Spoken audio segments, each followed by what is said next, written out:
Butler begins by talking about how by putting genders into binaries and making it, quote, natural to have male and female genders attracted to each other, it ostracizes anything outside of the heteronormative lens that is being used in these social acts or dialogues or discourses. In other words, it's basically saying, if you do not fit within male and female, or if you do not fit within a male-female relationship, then you are other, or less than, or an outsider, or different.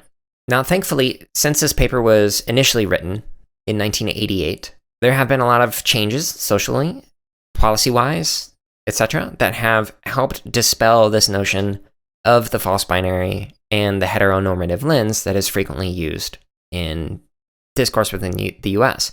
However, we're still having to fight for rights for people who exist outside of the binary and people who do not fall within a heterosexual relationship. Now, further in this section, Butler describes how we as individuals are acting within social norms. And if, as it was in relatively recent time, if people were not able to express their gender and sexuality within social settings, this sets the precedent or the unspoken understanding that it is not okay to identify outside of what is considered to be the norm. So to be more explicit with what I'm saying, if we think of how individuals who are not heterosexual had to hide their sexuality publicly and had to engage in sexual acts and relationships and romance outside of the public eye because it was considered to be not a part of the accepted performance of what it means to be in a relationship or to have a sexuality.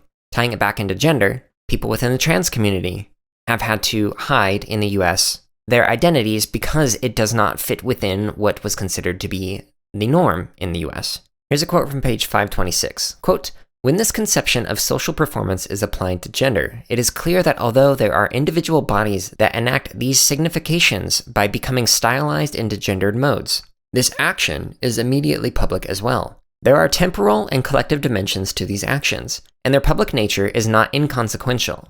Indeed, the performance is effected with the strategic aim of maintaining gender within its binary frame. Understood in pedagogical terms, the performance renders social laws explicit." End quote. So if we think about this particular quote and what I was just rambling about, this gets at the idea of why representation is important. So for example, if we do not see certain identities within certain careers like computer science, by having media such as posters and videos and curricula created to include a diverse range of identities, then we might be implicitly stating certain kinds of identities are welcome within computer science while others are not.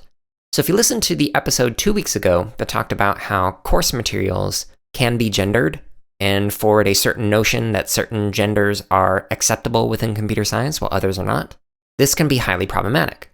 So we as educators need to think through, how are we acting out genders and what identities, not just gender, but any identities, are we encouraging and enabling within the resources and projects and experiences that we design, facilitate, teach, whatever, in computer science education. Again, the performance renders social laws explicit. So if we have projects that are 100% male, or 100% involve heterosexual relationships, or 100% involve only white individuals, all of these are performing those social laws that say that this is accepted while other things are not. Whether we intend that or not, that's how it can be perceived by students, by community members, etc. This excerpt of the CSK8 podcast is from episode number 72, which is titled Performative Acts and Gender Constitution, an essay in phenomenology and feminist theory.